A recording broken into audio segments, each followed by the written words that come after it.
कल्पना कीजिए, लाखों खेत, अलग अलग फसलें और एक ऐसा देश जो इसी कृषि पर निर्भर करता है। तो आज हम भारतीय कृषि की बात करने वाले हैं।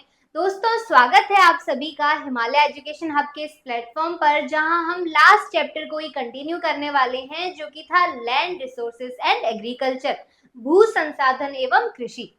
अब जब बात भारतीय कृषि की हो रही है, तो इसे समझना कोई आसान काम नहीं है, क्योंकि भारत में हमें फसलों की विविधता देखने को मिलती है। साथ ही 70% जनसंख्या जो है वो कृषि पर निर्भर करती है। तो इस चैप्टर को समझने के लिए हम सबसे पहले दो टर्म्स को समझने वाले हैं। कौन कौन सी टर्म्स? एक है फसल सघनता और दूसरी है फसल गहनता। अब फसल सघनता क्या होती है, जिसको क्रॉप इंटेंसिटी बोला जाता है। एक भूमि पर एक वर्ष में कितनी बार फसल उगाई जाती है, उसको हम बोलते हैं फसल सघनता। जैसा कि हम यहाँ पर देख सकते हैं क्रॉपिंग इंटेंसिटी, जैसे कि राइस उगा लिया, चावल उगाए हमने कौन से महीने में? मई जून जुलाई। फिर वीट अक्टूबर मार्च। फिर ग्रीन ग्राम वो हमने उगाया अप्रैल के अंदर। तो ये जो फसलें हमें देखने को मिल रही है, अलग अलग महीनों में अलग अलग फसलें, एक ही साल में 3 फसलें उग गई, तो यहाँ पर क्रॉप इंटेंसिटी कितनी हो जाएगी? 300% हो जाएगी। कितनी? 300%। वहीं अगर हम एक वर्ष में एक खेत पर 2 बार फसलें उगा रहे हैं, तो 200% इंटेंसिटी देखने को मिलती है हमें यहाँ पर। सेकेंड टर्म आती है फसल गहनता, जिसको कि हम क्रॉपिंग इंटेंसिटी या फिर क्रॉप डाइवर्सिफिकेशन डेप्थ बोलते हैं। अब ये गहनता का क्या मतलब है कि जो किसान है वो केवल एक फसल उगा रहा है या फिर उसी खेत पर कई सारी फसलों को एक साथ में उगा रहा है, उसी को ही हम क्या बोलते हैं? फसल गहनता बोलते हैं। जैसा कि हम यहाँ पर देख सकते हैं, चित्र ये दर्शाता है कि एक ही खेत पर कई सारी फसलों की खेती एक साथ की जा रही है, जिसको कि हम क्या बोलते हैं? डाइवर्सिफिकेशन बोलते हैं, विविधता बोलते हैं। तो ये जो यही विविधता है फसलों की, इसी को हम बोलते हैं फसल गहनता। फिर इसका एक फॉर्मूला भी है, जो कि है कृषि गहनता। कैसे निकालेंगे हम? सकल बोया गया क्षेत्र अपॉन निवल बोया गया क्षेत्र इंटू 100। तो ये जो फॉर्मूला है, ये हमें कृषि गहनता बताता है कि सकल बोया गया क्षेत्र कितना है और निवल बोया गया क्षेत्र कितना है, दोनों का एक दूसरे में भाग दे दिया और 100 से मल्टीप्लाई कर दिया। अब अगर हम एग्जाम्पल की बात करें गहनता की, तो यहाँ पर हमें देखने को मिलता है सिर्फ गेहूं उगाया गया है, तो इसकी फसल गहनता क्या होगी? कम होगी। लेकिन गेहूं के साथ कई और फसलें भी उगाई जाए, जैसे कि गेहूं प्लस चना प्लस सब्जियां। अब ये जो 3 फसलें उगाई गई है, तो यहाँ पर फसल की गहनता, जो डाइवर्सिफिकेशन है, वो बढ़ गई है। तो अधिक फसल गहनता हमें यहाँ पर देखने को मिलती है, जैसा कि हम इन चित्रों में देख सकते हैं। आगे हम बात करेंगे भूमि उत्पादकता की। लैंड प्रोडक्टिविटी क्या होती है कि 1 हेक्टेयर भूमि से हमें कुल कितना उत्पादन प्राप्त हो रहा है, उसको हम लैंड प्रोडक्टिविटी बोलते हैं। अब ये भूमि की कुल उत्पादन क्षमता को मापता है, चाहे वह किसी भी फसल से क्यों ना हो। एग्जाम्पल के तौर पे अगर हम बात करें, तो 1 हेक्टेयर भूमि से कुल उत्पादन कितना मिल रहा है? 60 क्विंटल, मतलब 60 क्विंटल उत्पादन हमें देखने को मिल रहा है, चाहे उसमें गेहूं हो या फिर गेहूं चना दोनों उगे हो। हम सिर्फ यहाँ पर टोटल जो मान आ रहा है, टोटल प्रोडक्टिविटी आ रही है, उसको मापते हैं। सेकंड नंबर पे आता है फसल उत्पादकता, जिसको क्रॉप प्रोडक्टिविटी या फिर यील्ड बोलते हैं। तो किसी एक विशिष्ट फसल का प्रति हेक्टेयर उत्पादन कितना है, यह एक फसल की उत्पादन क्षमता को मापता है। यहाँ पर एक से अधिक फसलों की जो क्षमता है उसको मापा जा रहा है, लेकिन फसल उत्पादकता के अंदर हम सिर्फ और सिर्फ एक फसल की उत्पादकता की बात कर रहे हैं। सिंगल क्रॉप की जो प्रोडक्टिविटी है उसको मापा जाता है यहाँ पर। उदाहरण के लिए 1 हेक्टेयर से केवल गेहूं का उत्पादन कितना हुआ? 40 क्विंटल हुआ। तो हमें क्या देखने को मिलता है कि केवल गेहूं की फसल उत्पादकता यहाँ पर मापी जा रही है। तो ये तो हो गई land productivity and crop productivity. फिर आता है सघनता। एक बार फिर से देख लेते हैं, जो कि है संख्यात्मक की कितनी बार फसल उगाई गई साल में। Different times same land, same जमीन पर अलग अलग समय पर अलग अलग फसलें उगाई गई। फिर आती है गहनता, जिसको विविधता बोला जाता है कि कितनी अलग अलग फसलें, 4 फसल एक साथ उगाई गई, 5 उगाई गई, 3 उगाई गई। तो same time same land, but फसलें क्या क्या है? अलग अलग देखने को मिलती है। फिर आता है भूमि उत्पादकता कि भूमि कितनी उपज दे रही है। फिर आता है फसल उत्पादकता कि एक फसल जो है वो उसी भूमि क्षेत्र पर कितनी उत्पादकता दे रही है। अब हम जो भारत में कृषि ऋतुएं हैं और उसकी प्रमुख फसलें हैं उनको जानेंगे। तो भारत में खरीफ, रबी और जायद 3 कृषि ऋतुएं हैं। खरीफ जो कि जून से सितंबर तक होती है। उत्तरी भारत के राज्यों की बात की जाए तो यहाँ पर चावल, कपास, बाजरा, मक्का, ज्वार और अरहर उगाया जाता है जिसको कि तुर भी बोलते हैं। दक्षिणी राज्यों की अगर बात करें तो यहाँ पर चावल, मक्का, रागी, ज्वार तथा मूंगफली उगाए जाते हैं। सेकंड नंबर पे आती है रबी कृषि फसल। तो अब ये जो रबी कृषि ऋतु है वो कब से कब चलती है? अक्टूबर महीने से लेकर मार्च तक चलती है। कौन कौन सी फसलें उगाई जाती है? तो उत्तरी भारत के राज्यों की बात करें तो यहाँ पर गेहूं, चना, तोरई, सरसों और जौ उगाए जाते हैं। वहीं दक्षिणी राज्य के अंदर चावल, मक्का, रागी और मूंगफली उगाए जाते हैं। तीसरी कृषि ऋतु कौन सी है? जायद, जो कि अप्रैल से लेकर जून तक होती है। इसके अंदर उत्तरी भारत में हमें वनस्पति, सब्जियां, फल और चारा फसलें उगती हुई देखने को मिलती है और दक्षिणी राज्यों में किसानों के द्वारा चावल, सब्जियां और चारा फसलें उगाई जाती है। तो ये जो चार्ट है ये मन में सेट कर लीजिए क्योंकि बहुत ही इंपॉर्टेंट है कि कौन कौन सी फसलें किस कृषि ऋतु के अंदर आती है। तो भारत में मुख्यतः 3 कृषि ऋतु हमें देखने को मिलती है। आगे हम बात करेंगे कृषि के प्रकार की कि आर्द्रता के प्रमुख उपलब्ध स्रोत के आधार पर कृषि को हम 2 भाग में बांटते हैं। 2 कौन कौन से? एक तो होता है सिंचित कृषि, मतलब इरिगेटेड जो फार्मिंग होती है वो हो गई। दूसरे नंबर पर आती है वर्षा निर्भर। भारत के अंदर कृषि जो है मोस्टली वर्षा पर निर्भर करती है। तो आर्द्रता के प्रमुख उपलब्ध स्रोत के आधार पर 2 टाइप्स हो गए, सिंचित कृषि और वर्षा निर्भर जिसको बारानी भी कहा जाता है। तो इसमें इसको वर्गीकृत किया गया है। फिर आती है रक्षित सिंचाई कृषि जिसको कि प्रोटेक्टिव इरिगेशन भी बोला जाता है। तो रक्षित सिंचाई का मुख्य उद्देश्य क्या है कि आर्द्रता की कमी के कारण फसलों को नष्ट ना होना दिया जाए। इसी को ही हम प्रोटेक्टिव इरिगेशन बोलते हैं। नेक्स्ट आता है प्रोडक्टिव इरिगेशन जिसको उत्पादक सिंचाई कृषि बोलते हैं। इसका उद्देश्य क्या होगा कि अधिक से अधिक उत्पादन किया जाए, जो उत्पादकता है वो बढ़ाई जाए। तो ये 2 टाइप्स हो गए यहाँ पर कृषि के। फिर वर्षा पर जो निर्भर है कृषि उसको हम आर्द्रता मात्रा के आधार पर उसको प्रकार में 2 वर्गों में हमने यहाँ पर डिवाइड किया है। कौन कौन से? शुष्क भूमि कृषि जिसको ड्राई लैंड फार्मिंग बोला जाता है। सेकंड है आर्द्र भूमि कृषि जिसको वेट लैंड फार्मिंग बोला जाता है। तो ये जो शुष्क भूमि कृषि है, ड्राई लैंड फार्मिंग, नाम से ही पता चल रहा है कि ड्राई है यहाँ की भूमि। तो भारत में शुष्क भूमि खेती मुख्यतः उन प्रदेशों तक सीमित है जहाँ पर वर्षा कितनी हो रही है? 75 सेंटीमीटर से भी कम होती है। यहाँ पर कौन सी फसलें उगाई जा रही है? जैसे कि रागी, बाजरा, मूंग, चना और ग्वार, ये फसलें उगाई जाती है। लेकिन जो वेटलैंड फार्मिंग है, ऐसे क्षेत्र जहाँ पर भूमि की जो नमी है वो काफी अच्छी है, बारिश भी अच्छी है। तो आर्द्र कृषि क्षेत्रों में वर्षा ऋतु के अंतर्गत वर्षा जल पौधों की जरूरत से अधिक होता है। तो ये प्रदेश जो है यहाँ पर बाढ़ भी आ जाती है कई बार और मृदा अपरदन का भी सामना करते हैं, जिससे क्या होता है फसलों को नष्ट होने का खतरा रहता है। बाढ़ आती है तो कई सारी फसलें नष्ट हो जाती है, किसानों को बहुत ही घाटा होता है। ये फसलें कौन सी है? चावल, जूट और गन्ना। फिर हम बात करेंगे अनाज जिसको सीरियल बोलते हैं। तो भारत में कुल बोए क्षेत्र के लगभग 54% भाग पर क्या बोया जाता है? अनाज बोए जाते हैं, सीरियल्स बोए जाते हैं। याद रखिएगा 54% भाग पर अनाज बोया जाता है। भारत जो है वो विश्व का लगभग 11% अनाज का उत्पादन करता है। कितना? 11% अनाज का उत्पादन, जो कि अमेरिका व चीन के बाद तीसरे नंबर पर आता है। तो अगर क्वेश्चन आए कि भारत का अनाज उत्पादन में कौन सा रैंक है? 3rd रैंक है अमेरिका और चीन के बाद में। जिसमें सबसे पहली फसल हम पढ़ने वाले हैं चावल जिसको राइस बोलते हैं। कहाँ पर उगती है ये फसल? ऐसे क्षेत्र जो कि उष्ण आर्द्र कटिबंधीय फसलीय क्षेत्र है। कुल बोए गए क्षेत्र का 1/4 भाग चावल है। तो भारत के अंदर जितने क्षेत्र पर खेती होती है, जितना क्षेत्र बोया जाता है, उसमें से 1/4 हिस्सा किसका है? चावल का है। और अगर हम विश्व की बात करें तो विश्व के 22.07% चावल का उत्पादन कौन करता है? भारत करता है, जो कि हम यहाँ पर सेकंड रैंक देखते हैं भारत की। अब चावल का उत्पादन कौन कौन से राज्यों के अंदर होता है? तो प्रमुख चावल उत्पादक राज्य है पश्चिम बंगाल, सबसे first number, second UP, third Punjab, fourth है ओडिशा और फिफ्थ नंबर पर आता है बिहार।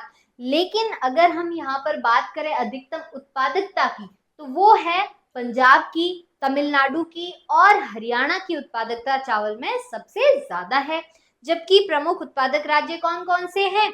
पश्चिम बंगाल हो गया, यूपी हो गया, पंजाब हो गया और उड़ीसा और बिहार, ये राज्य जो है यहाँ पर चावल सर्वाधिक उत्पादन होता है चावल का।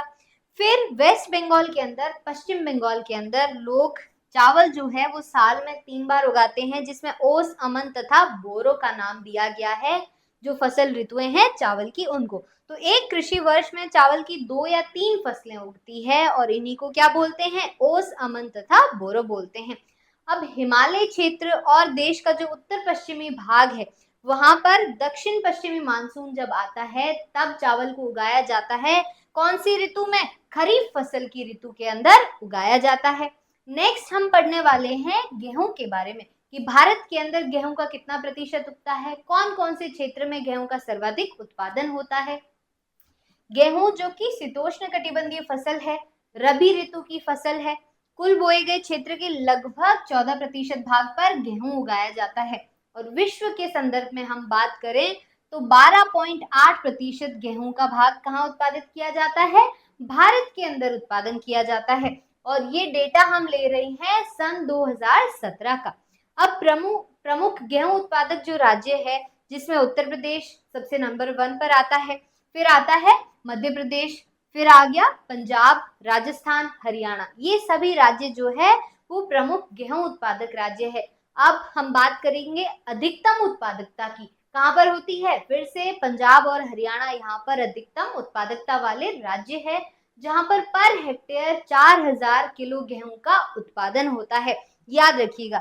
और ये जो चावल की फसल है, इसका 85% क्षेत्र भारत के उत्तरी मध्य भाग तक केंद्रित है और बाकी का 15% कहाँ मिलता है? बाकी भागों के अंदर विस्तारित मिलता है। अर्थात उत्तर गंगा का मैदान, मालवा पठार तथा हिमालय पर्वत श्रेणी में 2700 मीटर ऊंचाई तक का जो क्षेत्र है, वहां पर गेहूं का उत्पादन किया जाता है। तो 85% भाग कहाँ केंद्रित है? उत्तरी मध्य भारत के अंदर केंद्रित है। थर्ड नंबर पर आता है ज्वार। उत्तर भारत की ये खरीफ की फसल है, जो कि मुख्यतः एक चारा फसल है। भारत में इसका कितना उत्पादन होता है? देश के कुल बोए गए क्षेत्र के 16.5% पर ज्वार का उत्पादन होता है, जो कि एक मोटा अनाज है। फिर ज्वार जो है वो कुल बोए गए क्षेत्र के 5.3% भाग पर उगाया जाता है।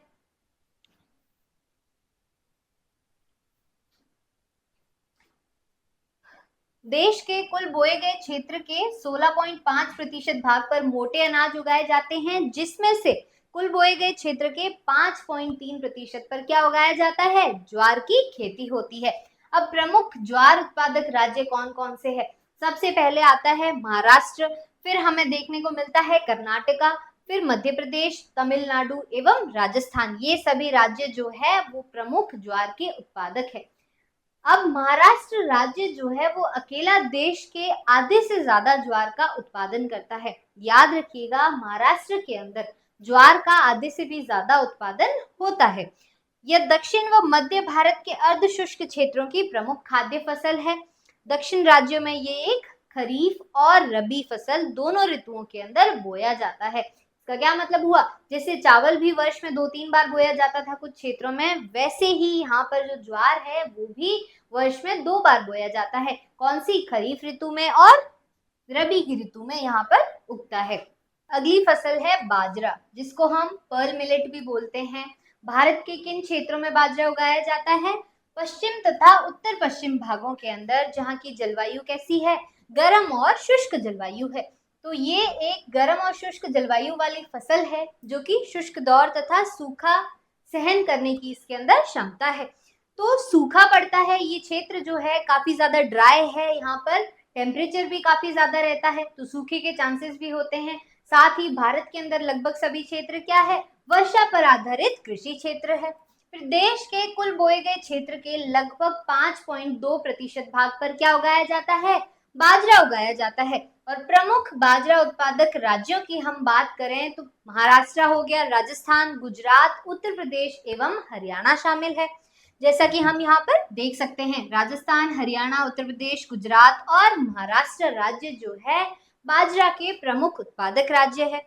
ये एक एकल और मिश्रित फसल के रूप में बोई जाती है। वर्षा निर्भर फसल होने के कारण राजस्थान में इसकी उत्पादकता क्या है? कम है तथा इसमें अत्यधिक उतार चढ़ाव आते रहते हैं। बारिश होगी तो फसल अच्छी होगी, बारिश नहीं होगी तो फसल नहीं होगी। तो इसीलिए ये एक वर्षा आधारित फसल है। नेक्स्ट है मक्का, जिसको हम मेज भी बोलते हैं। तो खाद्य तथा चारा फसल है मक्का, जो कि निम्न कोटि मिट्टी व अर्ध शुष्क जलवायु परिस्थितियों में उगता है। अब मक्का जो है लो क्वालिटी वाला जो भूमि क्षेत्र होता है वहां उगता है, और ऐसा क्षेत्र जो कि अर्ध शुष्क होता है। कुल बोए गए क्षेत्र के केवल 3.6% भाग पर मक्का बोया जाता है भारत के अंदर। फिर अगर हम बात करें प्रमुख मक्का उत्पादक राज्यों की, तो कर्नाटका, मध्य प्रदेश, बिहार, आंध्र प्रदेश और तेलंगाना राज्य क्या है? मक्का के प्रमुख उत्पादक राज्य है। जैसा कि हम मानचित्र के अंदर देख सकते हैं, यहाँ पर ये सभी जो राज्य है, मध्य प्रदेश, बिहार, राजस्थान, यूपी, ये सभी मक्के के प्रमुख उत्पादक राज्य है, जिसमें टॉप पर कौन से है? कर्नाटक, एमपी और बिहार सम्मिलित है। ये पूर्वी तथा उत्तर पूर्वी भारत को छोड़कर देश के लगभग सभी हिस्सों में बोई जाती है। अन्य मोटे अनाजों की अपेक्षा इसकी पैदावार क्या है? अधिक है। साथ ही पैदावार जो है वो दक्षिण राज्यों में अधिक है, जो मध्य भागों की ओर कम होती जाती है। मतलब ये जो दक्षिणी भाग है यहाँ पर पैदावार ज्यादा है। जैसे जैसे हम मध्य भारत की तरफ जाते हैं वैसे वैसे ही मक्के की पैदावार कम होने लगती है। चलिए फटाफट से आगे बढ़ते हैं। नेक्स्ट है दालें, पल्सेस। कुल बोए गए क्षेत्र का लगभग 11% भाग में क्या बोया जाता है? दालें बोई जाती है। तो ये एक हम देख सकते हैं इम्पोर्टेंट फैक्टर है यहाँ पर कि भारत दालों का प्रमुख उत्पादक देश है। शुष्क क्षेत्रों में वर्षा आधारित फसल है दालें, कि वर्षा होगी तो फसल अच्छी होगी, वर्षा नहीं होगी तो अच्छी नहीं होगी। चना तथा अरहर भारत की प्रमुख दालें हैं। वैसे तो भारत में कई सारी दालें उगाई जाती है, लेकिन प्रमुख दालें कौन सी है? चना और अरहर। प्रचुर मात्रा में प्रोटीन के स्रोत दाल में हमें मिलते हैं। ये फलीदार फसलें हैं जो कि नाइट्रोजन यौगीकरण के द्वारा मिट्टी की प्राकृतिक उर्वरकता बढ़ाती है, जिससे इसका उत्पादन क्या होता है? ज्यादा होता है। दालों की जो खेती है वो अधिकतर दक्कन पठार, मध्य पठारी भागों तथा उत्तर पश्चिम का जो शुष्क भाग है उसके अंदर होती है। कौन कौन से क्षेत्र है? दक्कन का पठार हो गया, मध्य पठारी भारत का क्षेत्र हो गया, फिर उत्तर पश्चिमी क्षेत्र जहां पर शुष्क जलवायु है, शुष्क भाग है जो। फिर भारत में दालों का सबसे बड़ा उत्पादन राज्य जो है वो कौन सा है? मध्य प्रदेश है। याद रखिएगा, मध्य प्रदेश में सबसे ज्यादा दालें उगाई जाती है। देश के कुल बोए गए क्षेत्र के 2.8% भाग पर चना उगाया जाता है, जिसको हम चिकपीस भी बोलते हैं। उपोष्ण कटिबंधीय क्षेत्रों की फसल है जो कि रबी फसल ऋतु के अंदर उगाई जाती है।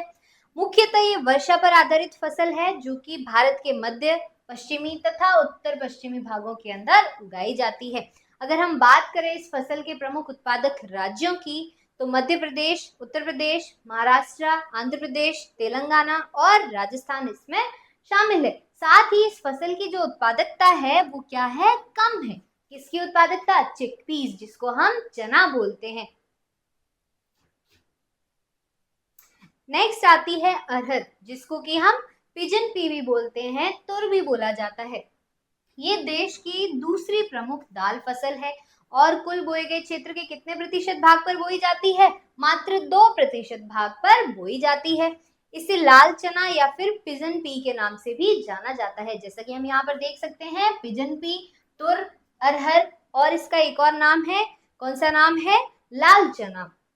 ये देश के मध्य तथा दक्षिणी राज्यों के शुष्क भागों में वर्षा आधारित परिस्थितियों तथा सीमांत भू क्षेत्रों में बोई जाती है। तो ये कौन सी फसल है? वर्षा पर आधारित, वर्षा पर निर्भर फसल है।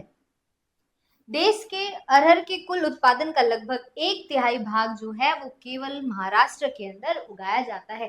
तो यहाँ पर महाराष्ट्र का जो योगदान है अरहर की खेती में वो काफी ज्यादा है। प्रमुख उत्पादक राज्य उत्तर प्रदेश, कर्नाटक, गुजरात तथा मध्य प्रदेश है। अगला आता है तिलहन फसलें, जिसको कि हम ऑयल सीड्स भी बोलते हैं। तो तिलहन फसलों के मामले में सबसे बड़ा उत्पादक राज्य कौन सा है? एमपी है, मध्य प्रदेश है। याद रखिएगा, जहां पर भी आए कि ऑयल सीड्स का उत्पादन सबसे ज्यादा कहाँ होता है? मध्य प्रदेश के अंदर होता है। खाद्य तेल प्राप्त करने वाली फसलें हैं। कुल शस्य क्षेत्र के लगभग 14% भाग पर, मतलब भारत में जितना क्षेत्र है जिस पर खेती की जाती है, तो उस बोए गए क्षेत्र का 14% भाग पर क्या उगाया जाता है? तिलहन की फसलें उगाई जाती है, जिसमें मुख्य फसलें कौन सी है? मूंगफली हो गई, सरसों, सोयाबीन, सूरजमुखी, जिनसे कि तेल निकाला जाता है।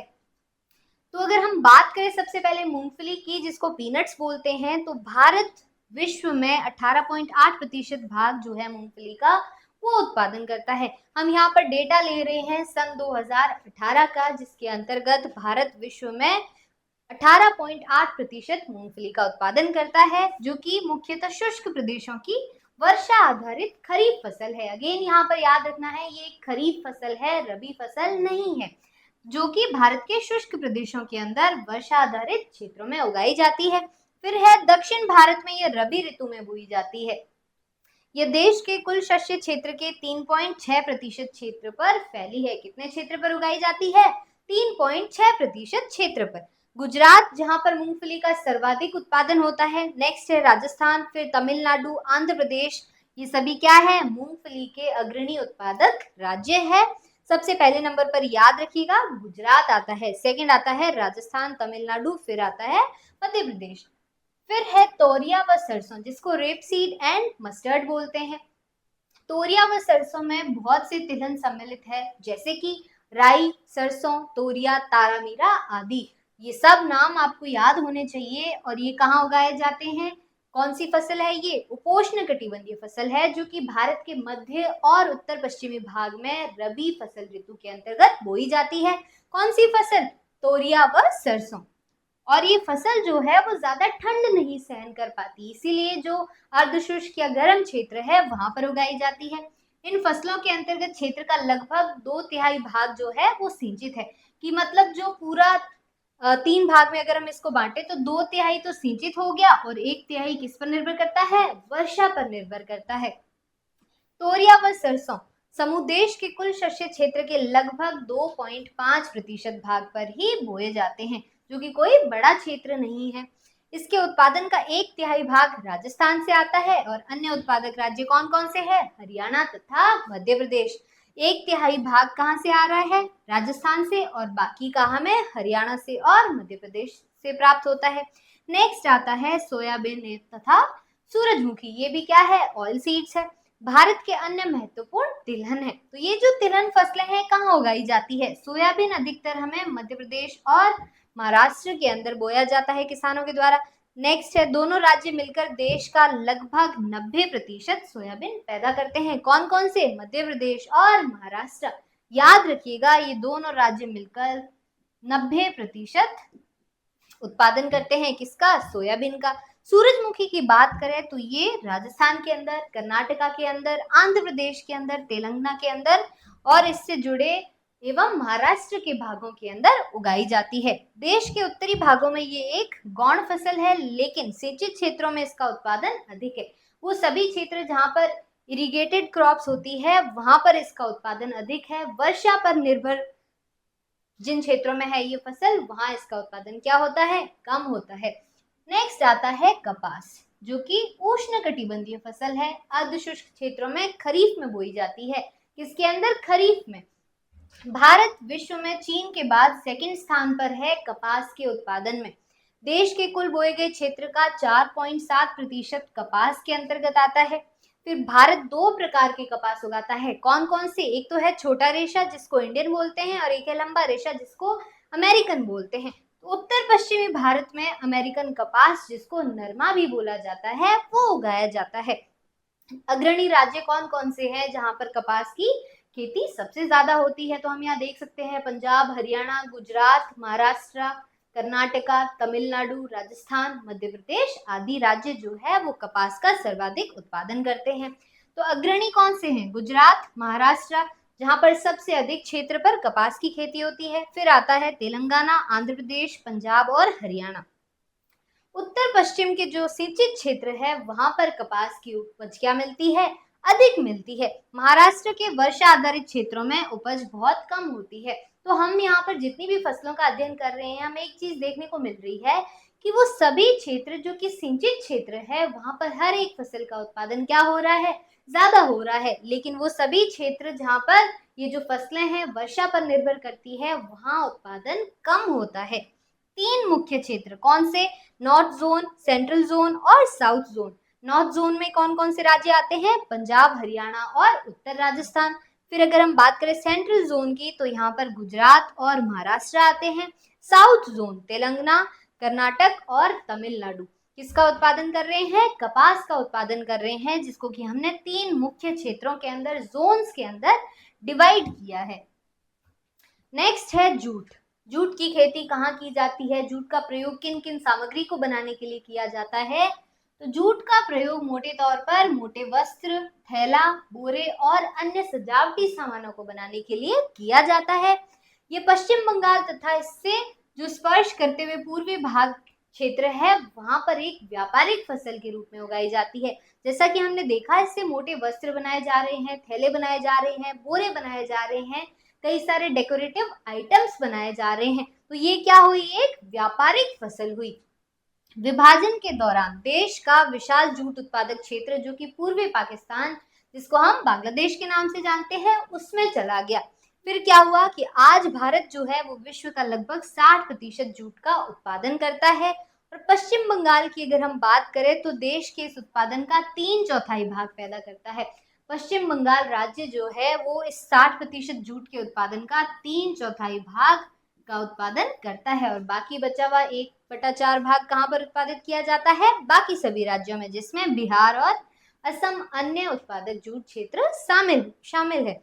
फिर है ये देश के कुल शस्य क्षेत्र के 0.5% भाग पर ही बोया जाता है। यहाँ पर हम देख सकते हैं कि जो देश के अंदर बोया गया क्षेत्र है उसमें सिर्फ और सिर्फ 0.5% जो है वो किसका है, जूट का है। और सबसे अग्रणी राज्य कौन सा है, वो है पश्चिम बंगाल, जहां पर जूट का 3/4 उत्पादन एक ही राज्य में किया जाता है।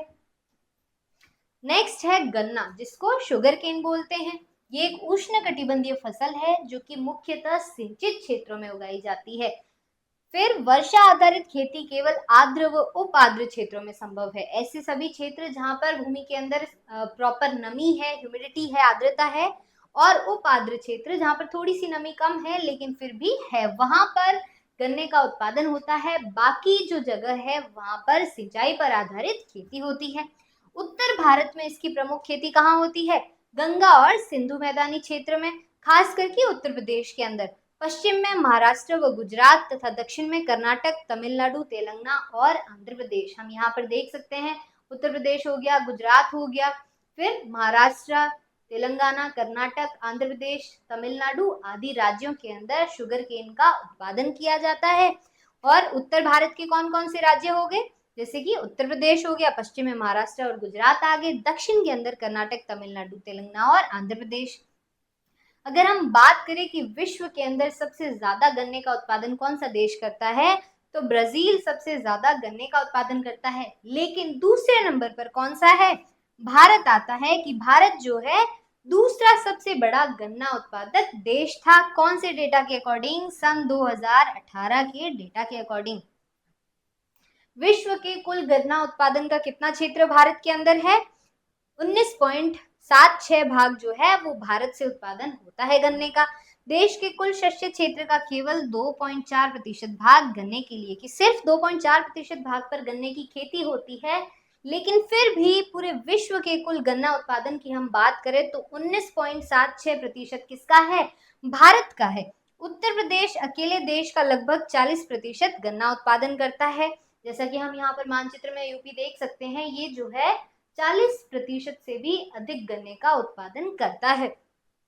फिर अन्य प्रमुख उत्पादक राज्य कौन से हैं, महाराष्ट्र, कर्नाटक, तमिलनाडु, आंध्र प्रदेश। उत्तरी भारत में उत्पादन जो है अपेक्षाकृत कम है, दक्षिणी भारत में कपास का उत्पादन ज्यादा है। नेक्स्ट आता है टी, जो कि एक रोपण कृषि है। टी, चाय हम अपने दैनिक दिनचर्या में चाय बहुत बार पीते हैं। तो ये जो चाय है वो किस प्रकार की फसल है? तो ये एक रोपण कृषि और प्रमुख पेय फसल है। काली चाय जिसको किण्वित बोलते हैं, हरी चाय जिसको कि अकिण्वित बोलते हैं। पत्तियों में कैफीन व टैनिन अधिक होता है। तो अब क्वेश्चन आए कि चाय की पत्तियों में क्या पाया जाता है? कैफीन व टैनिन पाया जाता है, इसकी मात्रा अधिक होती है। मूल स्थान ऐसे कौन से क्षेत्र है जहां पर चाय का उत्पादन होता है? तो उत्तरी चीन के पर्वतीय क्षेत्रों के अंदर मुख्यतः चाय का उत्पादन होता है। उष्ण व उपोष्ण आर्द्र तरंगित ढालों में खेती होती है चाय की, कि जो ढालों वाले खेत होते हैं वहां पर चाय की खेती की जाती है। भारत के अंदर चाय की खेती की शुरुआत कब हुई? सन 1840 के अंदर हुई, जो कि असम में हुई। तो ब्रह्मपुत्र घाटी जो कि असम के अंदर स्थित है, वहां पर सबसे पहले चाय की खेती की गई। यहाँ पर ये एक इम्पोर्टेंट फैक्ट लिखा हुआ है, याद रखना है। प्रमुख क्षेत्र कौन कौन से हैं? असम हो गया, दार्जिलिंग जो कि पश्चिम बंगाल में है, नीलगिरी जो कि तमिलनाडु में है। भारत विश्व का 21% चाय का उत्पादन करता है और चीन के बाद में निर्यात के मामले में भारत सेकंड रैंक पर आता है। कौन कौन से राज्य हमें देखने को मिलते हैं? असम हो गया, पश्चिम बंगाल हो गया और तमिलनाडु हो गया। ये तीनों राज्य मिलकर कितनी चाय का उत्पादन करते हैं? लगभग 21% चाय का उत्पादन करते हैं। असम जो है कुल शस्य क्षेत्र का 53.2 भाग पर क्या उगाई जाती है? चाय उगाई जाती है। कि असम के अंदर 100% में से 53.2% किसका उत्पादन होता है? चाय का उत्पादन होता है। और देश का आधे से अधिक उत्पादन असम के अंदर किया जाता है। अन्य प्रमुख राज्य कौन से हो गए? पश्चिम बंगाल और तमिलनाडु हो गए। नेक्स्ट आता है कॉफी। कॉफी एक उष्णकटिबंधीय रोपण कृषि और प्रमुख पेय फसल है। इसके भुने व पिसे बीज पेय बनाने में उपयोगी होते हैं। मुख्य किस्में कौन कौन सी है? भारत के अंदर हमें 3 प्रकार की किस्में देखने को मिलती है। पहली है अरेबिका, दूसरी है रोबस्टा और तीसरी है लिबेरिका। याद रखिएगा ये तीनों किस्में जो है कॉफी की वो भारत के अंदर उगाई जाती है, लेकिन सबसे अधिक उत्पादन किसका होता है? अरेबिका का होता है। तो भारत जो है वो मुख्यतः अरेबिका का उत्पादन करता है, जहां इसकी जो मांग है वो अंतर्राष्ट्रीय बाजार के अंदर काफी ज्यादा है। भारत विश्व के उत्पादन में हिस्सा कितना है? 3.17%। कितना है? 3.17%। वैश्विक उत्पादन रैंक सन 2018 के अकॉर्डिंग भारत जो है वो 8वीं रैंक पर है। किसके उत्पादन में? कॉफी के उत्पादन में। सबसे पहले कौन से है? ब्राजील, वियतनाम आदि के बाद में भारत का 8वें नंबर पर नंबर आता है। प्रमुख क्षेत्र कौन कौन से है भारत के जहां पर कॉफी उगाई जाती है? वो है कर्नाटक, केरल और तमिलनाडु। पश्चिम घाट की उच्च भूमि पर किसका उत्पादन होता है? कॉफी का उत्पादन होता है। फिर देश के कुल उत्पादन का 2/3 से अधिक कर्नाटक से है। याद रखिएगा कर्नाटक की भूमिका कॉफी के उत्पादन में क्या है? सबसे ज्यादा है। अब यहाँ एक क्वेश्चन है जो कि लास्ट ईयर सीबीएसई 2025 के अंदर आया था कि निम्नलिखित विशेषताओं को पढ़िए और फसल की पहचान कीजिए। बोर्ड्स का क्वेश्चन है। ये एक उष्णकटिबंधीय रोपण कृषि है। इसकी 3 किस्में हैं। कितनी किस्में हैं? 3। जो कि कौन सी है? Arabica, robusta, liberica. याद रखिएगा भारत के कुल उत्पादन का 2/3 से अधिक सिर्फ और सिर्फ कर्नाटका से आता है। यह कर्नाटक और केरल के पश्चिम घाट की उच्च भूमि पर उगाई जाती है। कौन सी फसल है? जैसा कि हमने यहाँ पर बात करी है, कॉफी की बात हो रही है, तो option C is the correct answer. Next आता है हरित क्रांति, ग्रीन रेवोल्यूशन। कब हुआ था? 1960s के अंदर हुआ था। अब ये हरित क्रांति क्या है, इसकी क्या क्या पॉजिटिव इम्पैक्ट्स पड़े हमारे इंडिया में, नेगेटिव इम्पैक्ट्स क्या रहे, इसके बारे में हम जानेंगे। इसका उद्देश्य क्या था कि जो खाद्यान्न उत्पादन था उसमें वृद्धि करना है, ज्यादा से ज्यादा उत्पादन करना है। कई सारी तकनीक यूज की गई, जैसे कि HYV बीजों का प्रयोग, जो कि हाई हील्ड वेराइटी सीड्स हैं। अब इन बीजों का उपयोग किया गया ताकि उत्पादन के अंदर वृद्धि की जाए। रासायनिक खाद का प्रयोग किया गया, कीटनाशक, फर्टिलाइजर्स और पेस्टिसाइड्स का प्रयोग किया गया। साथ ही कई सारी मशीनरी का भी उपयोग किया गया। इसकी शुरुआत कहाँ देखने को मिलती है? सिंचित क्षेत्रों में। ये जो हरित क्रांति आई थी ये सिंचित क्षेत्रों तक सीमित रह गई। जैसा कि हम यहाँ पर देख सकते हैं कि यहाँ पर प्रॉपर इस क्षेत्र के अंदर इरिगेशन है, तो वो सभी क्षेत्र जहाँ पर इरिगेशन था प्रॉपर, जिसमें सबसे इम्पॉर्टेंट एग्जाम्पल हमें देखने को मिलेगा पंजाब और हरियाणा का, जहाँ पर प्रॉपर इरिगेशन फैसिलिटीज उपलब्ध है, वहां पर ये सीमित रह गई। और बाकी जो राज्य थे जहाँ पर कृषि वर्षा पर निर्भर करती थी, वहां ये ज्यादा नहीं आई। उत्पादन व प्रौद्योगिकी वृद्धि। चावल, गेहूं, गन्ना, तिलहन और कपास सभी में उल्लेखनीय उत्पादन में वृद्धि हुई। ये सभी वो फसलें हैं जिसमें हरित क्रांति के बाद में वृद्धि देखने को मिलती है। सिंचाई के विस्तार ने आधुनिक तकनीक, जिसमें उत्तम बीज का प्रयोग किया गया, उर्वरक, कीटनाशक और मशीनरी, ये सभी अपनाने में क्या हुआ, बड़ी भूमिका निभाई। किसने? टेक्नोलॉजी ने। जो आज की मॉडर्न टेक्नोलॉजी है उसका भी यहाँ पर इंपॉर्टेंट रोल हमें देखने को मिलता है। फिर किसान पोर्टल बनाया गया, वहां पर कृषि से संबंधित सभी जानकारी का डिजिटल मंच था वो। बीमा, भंडारण, बीज, कीटनाशक, मशीनरी, बाजार में क्या क्या भाव चल रहे हैं किन किन फसलों के, और उर्वरक आदि की विस्तृत जानकारी जो है वो इस किसान पोर्टल पर उपलब्ध थी, जिससे क्या होगा, हर किसान उस जानकारी को यहाँ से ले सकता है। ब्लॉक स्तर तक मिट्टी, बीमा, भंडारण का डेटा, इंटरैक्टिव मैप, योजनाएं, हैंडबुक और डाउनलोड करने की सुविधाएं थी। तो यहाँ हम देख सकते हैं कि एक बहुत ही अच्छा इनिशिएटिव था किसानों के लिए कि उनको सारी चीजें, सारी जानकारी एक ही स्थान पर मिल जाए। तो ये किसान पोर्टल ने एक डिजिटल मंच के रूप में कार्य किया, जहाँ पर किसानों को कुछ चीजें जो है उनकी जानकारी हासिल करने में काफी आसानी हुई। फिर है प्रौद्योगिकी का प्रसार। पिछले 40 सालों की हम बात करने वाले हैं, जहां पर उर्वरक की खपत जो है वो 15 गुना बढ़ी। क्यों बढ़ी होगी? क्योंकि उत्पादन में वृद्धि करनी है तो हमें कई सारी चीजें चाहिए, इरिगेशन फैसिलिटीज चाहिए, HYV बीज चाहिए, फिर हमें उर्वरक भी चाहिए, पेस्टिसाइड्स हो गए। तो ये सभी जो है इनकी मात्रा, इनके प्रयोग की मात्रा में क्या हुआ, वृद्धि हुई। तो उर्वरक की अगर हम बात करें तो इसमें 15 गुना खपत बढ़ गई। HYV बीजों में कीट रोधी क्षमता कम है, इसीलिए कीटनाशक का उपयोग भी सर्वाधिक किया गया। आधुनिक तकनीक देश भर में तेजी से फैली, जिसके कारण इसका ग्रीन रिवॉल्यूशन का संभव होना भी यहाँ पर एक टेक्नोलॉजी की वजह से ही संभव हुआ है।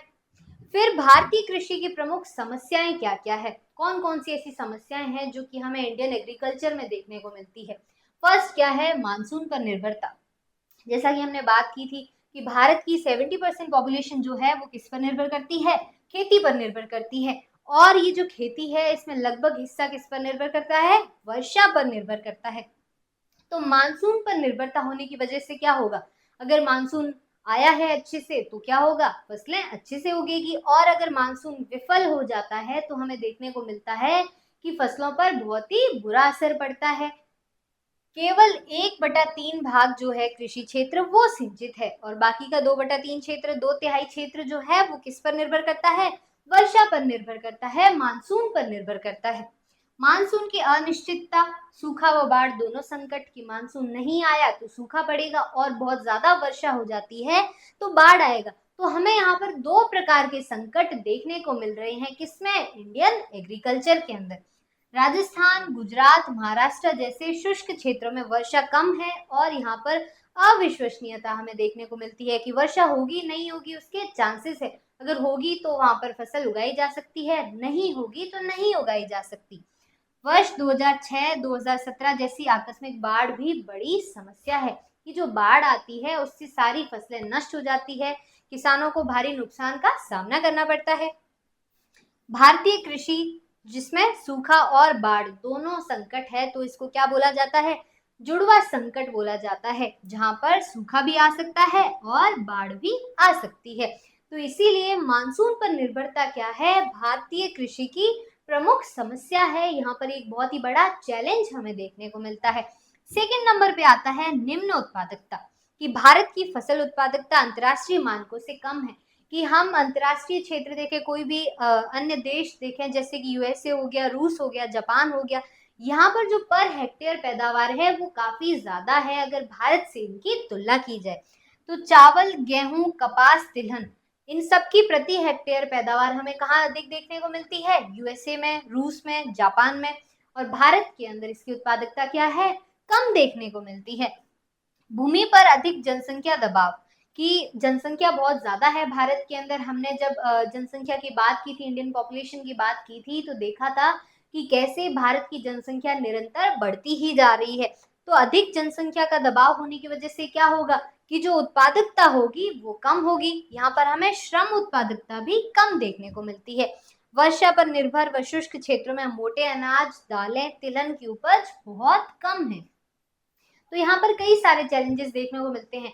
जितनी ज्यादा पॉपुलेशन उतना ज्यादा प्रेशर किस पर आएगा, एग्रीकल्चर पे आएगा, और जो उपज होगी उस पर आएगा। क्यों? क्योंकि ज्यादा लोग हैं तो ज्यादा लोगों को खाद्य आपूर्ति करवानी पड़ेगी, तो उसी खाद्य पूर्ति के चक्कर में क्या होगा, हमें यहाँ देखने को मिलेगा कि कृषि क्षेत्र में काफी सारी समस्याएं आ जाती है। क्योंकि हमारे पास भूमि जो है वो सीमित है, भू संसाधन लैंड हो गई जो वो सीमित है काफी ज्यादा, लेकिन लोगों की जनसंख्या जो है वो बढ़ती जा रही है। नेक्स्ट है वित्तीय संसाधनों की कमी व ऋणग्रस्तता। इसका क्या मतलब हुआ कि आधुनिक कृषि की लागत बहुत ज्यादा है, क्योंकि टेक्नोलॉजी का इस्तेमाल करना पड़ता है, पेस्टिसाइड्स हो गए, फिर हमें इरिगेशन फैसिलिटीज भी चाहिए, तो उन सब में बहुत ज्यादा खर्चा लगता है। और उस खर्चे को पूरा करने के लिए किसान क्या करेगा, किसी न किसी से पैसे उधार लेगा। तो छोटे व सीमांत किसानों की बचत लगभग शून्य है, इसलिए वो क्या करते हैं, निवेश नहीं कर पाते हैं। कि इन्वेस्टमेंट करना हो उनको नई टेक्नोलॉजी में अपनी खेती के लिए, तो वो नहीं कर पाते क्योंकि उनके पास पैसे ही नहीं बचते। किसान महाजनों या फिर संस्थाओं से ऋण लेते हैं, लोन लेते हैं, और फिर क्या होता है, इसी कर्ज के जाल में फंस जाते हैं, वो लोग उससे उभर ही नहीं पाते हैं। कम आय होगी, फसल भी खराब होने के चांसेस रहते हैं, कभी सूखा आ जाता है, कभी बाढ़ आ जाती है। तो इसके कारण क्या होगा कि जो प्रॉफिट होता है वो होता ही नहीं है, बहुत कम होता है। तो ऋणग्रस्तता जो है वो बढ़ती जाती है और इसी चक्रव्यूह में किसान फंसा रहता है। नेक्स्ट है भूमि सुधारों की कमी। भारत में भूमि क्या है, असमान तरीके से वितरित है। फिर अंग्रेजी शासन में जमींदारी प्रणाली थी जिसमें किसानों का सबसे अधिक शोषण हुआ था। अब हमें क्या देखने को मिलता है कि स्वतंत्रता के बाद भूमि में सुधारों पर जोर तो दिया गया, लेकिन राजनीतिक इच्छा शक्ति कमजोर थी, जिसके कारण ये भू सुधार नहीं हो पाए, अधूरे रह गए।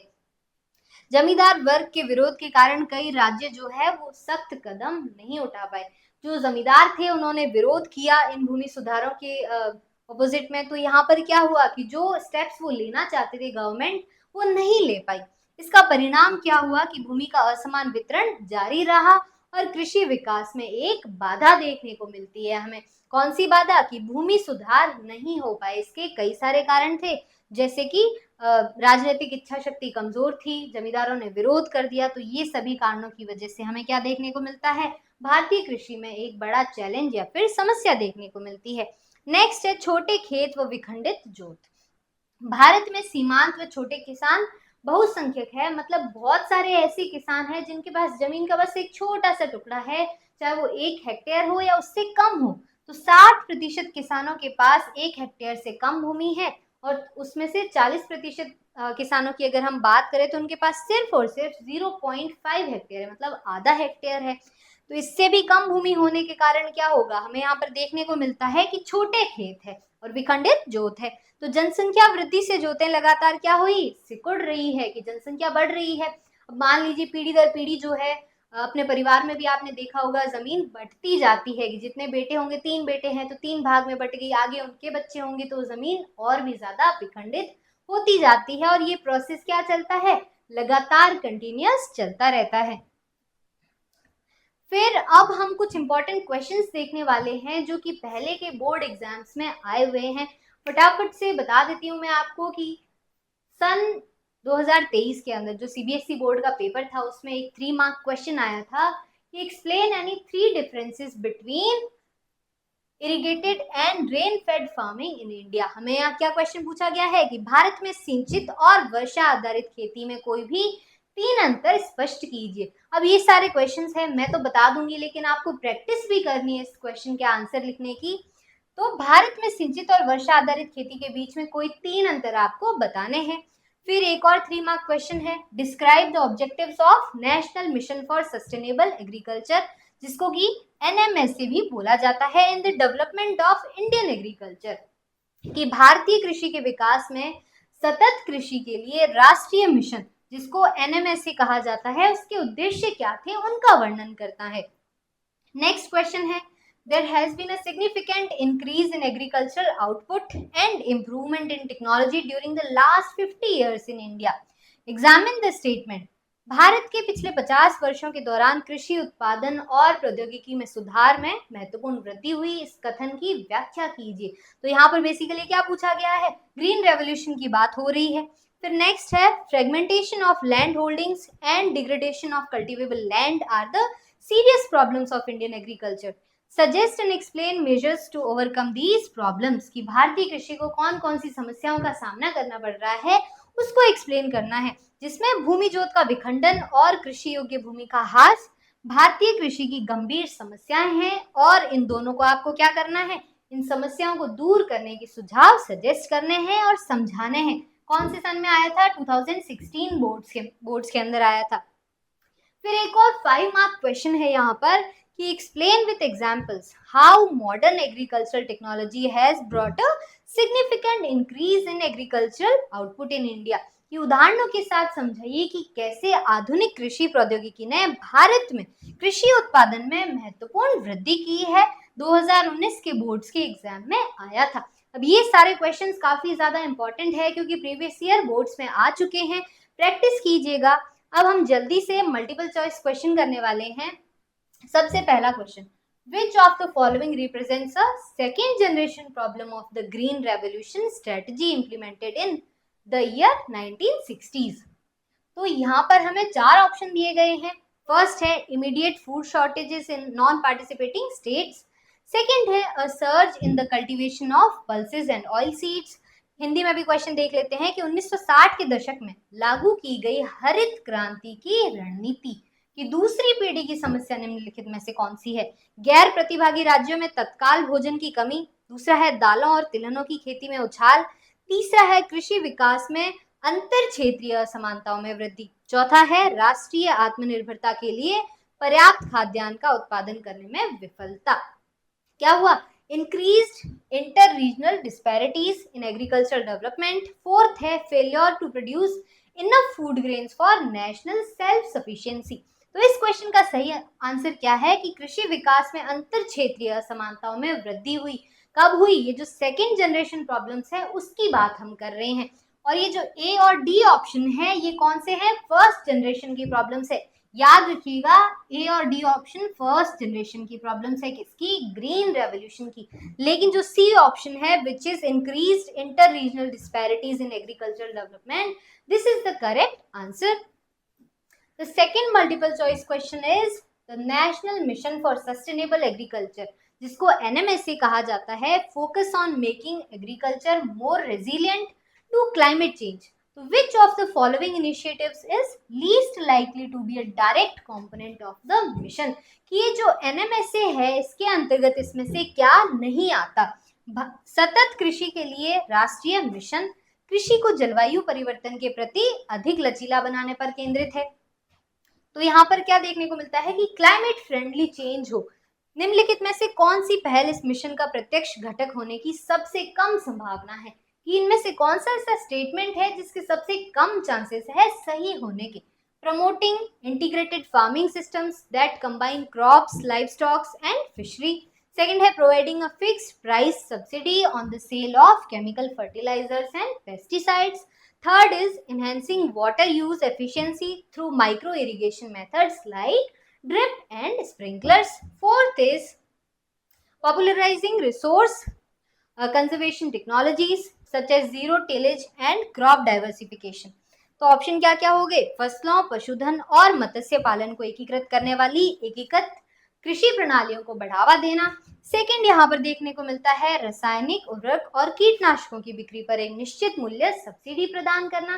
थर्ड है ड्रिप और स्प्रिंकलर जैसी सूक्ष्म सिंचाई विधियों के माध्यम से जल उपयोग दक्षता को बढ़ाना। फोर्थ है शून्य जुताई और फसल विविधीकरण जैसी संसाधन संरक्षण प्रौद्योगिकियों को लोकप्रिय बनाना। तो इस क्वेश्चन का सही आंसर क्या है कि ये जो फिक्स प्राइस सब्सिडी है ये इसके अंतर्गत शामिल नहीं है, क्योंकि हमने यहाँ पर देखा कि रेजिलिएंट टू क्लाइमेट चेंज मतलब जो क्लाइमेट चेंज हो रहा है उसकी फ्रेंडली हो, ऐसी सभी जो कंपोनेंट्स है वो इसके अंदर सम्मिलित है। तो सब्सिडी वाला जो स्टेटमेंट है वो क्या है? गलत है। तो इस क्वेश्चन का सही आंसर क्या है कि रासायनिक उर्वरक और कीटनाशकों की बिक्री पर एक निश्चित मूल्य सब्सिडी प्रदान करना एनएमएसए के अंतर शामिल नहीं है। लास्ट क्वेश्चन है असर्शन दिया गया है, फिर हमें रीजन दिया गया है कि एक स्टेटमेंट है, फिर उसका रीजन दिया गया है, क्या ये रीजन सही है या फिर नहीं। The cropping intensity in India has shown a significant increase since independence. तो स्वतंत्रता के बाद भारत में फसल गहनता में उल्लेखनीय वृद्धि हुई है, लेकिन क्या ये जो कारण दिया है वो सही है क्या? This increase is primarily due to substantial expansion of the net sown area, जिसको हम NSA बोलते हैं, across the country। यह वृद्धि मुख्य रूप से देश भर में शुद्ध बोए गए क्षेत्र, जिसको NSA कहा जाता है, के पर्याप्त विस्तार के कारण हुई है। तो यहाँ पर ये जो दो स्टेटमेंट है, तो both A and B are true and R is the correct explanation, या फिर both A and R true but R is not the explanation of A, या फिर A is true R is false, A is false and R is true. तो हमें यहाँ क्या देखने को मिलता है कि भारत में जो स्वतंत्रता के बाद फसल गहनता बढ़ी है, ये स्टेटमेंट तो सही है, लेकिन इसका रीजन कि यह वृद्धि मुख्य रूप से देश भर में शुद्ध बोए गए क्षेत्र के पर्याप्त विस्तार से हुई है, ये रीजन हमें क्या देखने को मिलता है? गलत देखने को मिलता है, क्योंकि यहाँ पर जो रीजन होगा वो होगा ग्रीन रेवोल्यूशन, जो HIV सीड्स का प्रयोग किया गया, पेस्टिसाइड्स, फर्टिलाइजर्स और इरिगेशन टेक्नोलॉजीज, साथ में जो मॉडर्न टेक्नोलॉजी मशीनरी का प्रयोग किया गया, वो इसका रीजन है, ना कि नेट सोन एरिया में वृद्धि का होना। तो बोथ ये जो यहाँ पर हमें देखने को मिलता है कि A is true but R is false, कि R जो है वो गलत है। This is the correct answer. अब आज का सेशन आपको कैसा लगा कमेंट सेक्शन में जरूर बताइए। इस वीडियो को लाइक कीजिए, शेयर कीजिए और साथ ही हमारे चैनल को सब्सक्राइब कीजिए। अगर आपको इस पार्ट की, इस चैप्टर की PDF चाहिए तो डिस्क्रिप्शन में आपको टेलीग्राम का लिंक मिलेगा, जहां कंप्लीट PDF आपको मिल जाएगी। साथ ही बोर्ड्स के रिलेटेड इंपॉर्टेंट MCQ और लॉन्ग आंसर क्वेश्चन चाहिए तो उसके लिए भी आप हमसे टेलीग्राम पर जुड़ सकते हैं। तो आज के लिए इतना ही, मिलते हैं एक और मजेदार कक्षा में, तब तक के लिए स्वस्थ रहिए, मस्त रहिए।